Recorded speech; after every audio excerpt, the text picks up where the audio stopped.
Bueno, lo que sucede es que llevo días con un dolor de cabeza que no se va, no puedo dormir, he perdido el apetito y no sé, siento que la medicina no es suficiente. Mm, Muy bien, muy bien. Vamos a hacer una limpia para quitarle esos espíritus malos. Toda envidia, todo odio que le tengan, se lo voy a curar. Cierra los ojos y respire. Que se vayan los espíritus, que se vayan. Vete de aquí, vete de aquí, vete de aquí, vete.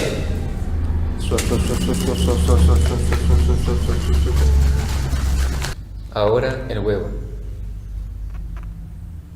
Muy bien. Vamos a sellar esto.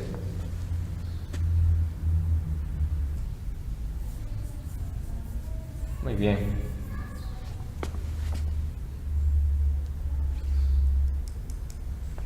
Sí. Póngase de pie. Asistente, el agua Sagra Lama. Quita, quita, quita. Gracias.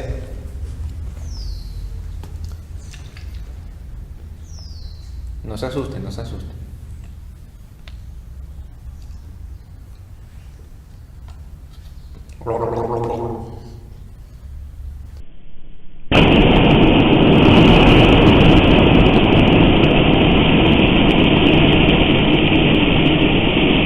Hola queridos jóvenes, ¿qué tal? ¿Cómo están? Espero que se encuentren muy bien. Les saluda el Padre Byron. Como han visto en el video introductorio, este mal tan grande de prácticas espirituales desviadas a veces nos toca a todos. A mí también alguna vez me pasaron el huevo, alguna vez también me llevaron por allí a que me hagan unas cosas con unos montes cuando era pequeño. Así como hay alimentos y mucha variedad de alimentos, y de entre ellos algunos nos dan salud y otros lamentablemente nos pueden llevar a una clínica, también hay prácticas espirituales de las cuales se alimenta nuestra alma, y de entre ellas hay algunas que nos pueden dañar fatalmente. Presta mucha atención.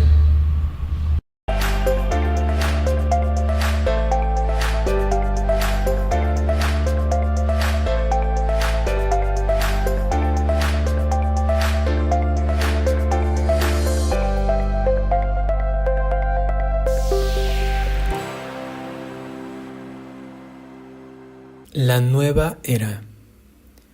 No es un movimiento en el sentido en que normalmente se emplea el término nuevo movimiento religioso, ni es lo que normalmente se da a entender con los términos culto o secta.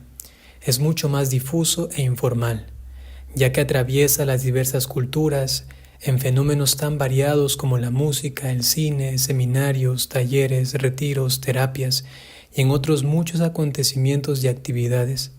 Si bien algunos grupos religiosos o casi religiosos, pseudo religiosos, han incorporado conscientemente algunos elementos de la nueva era, e incluso algunos han sugerido que esta corriente ha sido fuente de inspiración para varias sectas religiosas y cuasi religiosas.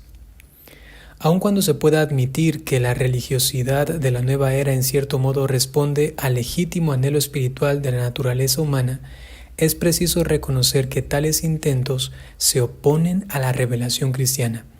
En la cultura occidental en particular es muy fuerte el atractivo de los enfoques alternativos a la espiritualidad. Por otra parte, entre los católicos mismos, incluso en casas de retiros, seminarios y centros de formación para religiosos, se han popularizado nuevas formas de afirmación psicológica del individuo. Al mismo tiempo, hay una nostalgia y una curiosidad creciente por la sabiduría y los rituales de antaño, lo cual explica en parte el notable aumento de la popularidad del esoterismo y del gnosticismo. Entre las tradiciones que confluyen en la nueva era pueden constatarse las antiguas prácticas ocultas de Egipto, la cábala, el gnosticismo cristiano primitivo, el sufismo, las tradiciones de los druidas, el cristianismo celta, la alquimia medieval, el hermetismo renacentista, el budismo zen, el yoga, entre otros. Y además hay que considerar que hay otras muchas prácticas orientales que se han metido aquí en nuestras sociedades católicas cristianas. Por ejemplo, el Feng Shui, por ejemplo, todo lo que viene con esta espiritualidad Zen, que lamentablemente algo de esto tiene un sacerdote inclusive católico benedictino, Ansel Grün, por ejemplo, que hay bibliotecas llenas de libros de este sacerdote, y que la Iglesia ya ha dicho que cualquier espiritualidad que esté basada en el Zen no es aceptada, y ese sacerdote lamentablemente lo hace, además de fundamentarse muchísimo en la psicología, y entonces trae una especie de mezcla en sus libros que son muy lamentables. Recientemente leía la interpretación de uno de sus libros que se llama Camino hacia la Libertad o algo parecido, y sucede algo tan lamentable. Hace unas interpretaciones de la Biblia que no tienen nada que ver con el pensamiento católico. Reduce todo a la mera psicología y luego para aplicarlo espiritualmente según la espiritualidad oriental. O sea, hay que tener esto muy en claro, que lamentablemente también dentro de la Iglesia ocurre esto. Por otro lado, también están todas estas prácticas de nuestros ancestros, y dentro de esto está, por ejemplo, lo que veíamos al inicio, esto del huevo, a veces de sobar con el sapo, con el cuy. También hay unas prácticas extrañas que te miden, que te ponen ciertos menjurjes, o así se llaman, unas especies de antídotos y cosas extrañas. Todo esto de aquí, y unido a esto, ciertas cosas todavía más católicas aparentemente, como es el llamado yoga cristiano, o también esta cuestión de abrir las puertas para que los ángeles, principalmente con el ángel Uriel, visiten a la casa y hagan ahí una limpia, un lavado, o que purifiquen el ambiente. Hay que tener mucho cuidado. Así que si quieres realizar una práctica espiritual, primero confirma que sea realmente católica. ¿Y cómo lo haces? Preguntando, por ejemplo, al magisterio. Esto, de la manera más primaria, más directa, se dará con tu sacerdote, con tu párroco. Pregúntale a él. Y si tienes alguna duda todavía, pues entonces te invito a que leas los mismos documentos, o el mismo catecismo, o que te enteres del sentir de la Iglesia.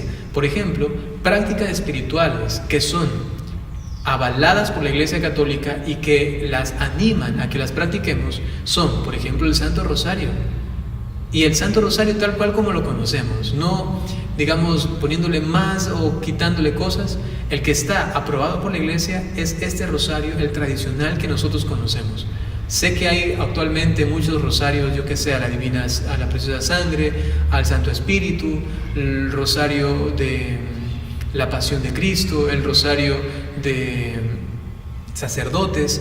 Entonces hay algunas formas, es verdad. Sin embargo, si tenemos duda, mejor afiancémonos en lo que tenemos. Por ejemplo, el Santo Rosario. Por ejemplo, el Vía Crucis, tal cual como la Iglesia nos invita a rezar. Por ejemplo, la coronilla a la Divina Misericordia, que son algunas de las prácticas que la misma Iglesia Católica ha confirmado. Bien, sencillamente eso quería compartir con ustedes. Espero que les sirva de mucho. Tengan cuidado, conozcan a la Iglesia para no cometer errores, y entonces a alimentarnos bien espiritualmente y no dejarnos contaminar con cosas que a la final pueden realmente intoxicarnos. Dispónganse ahora a recibir la bendición. El Señor esté con ustedes. La bendición de Dios Todopoderoso, por intercesión de la Santísima Virgen María, San José y todos los ángeles y santos, en el nombre del Padre, y del Hijo, y del Espíritu Santo. Hasta pronto.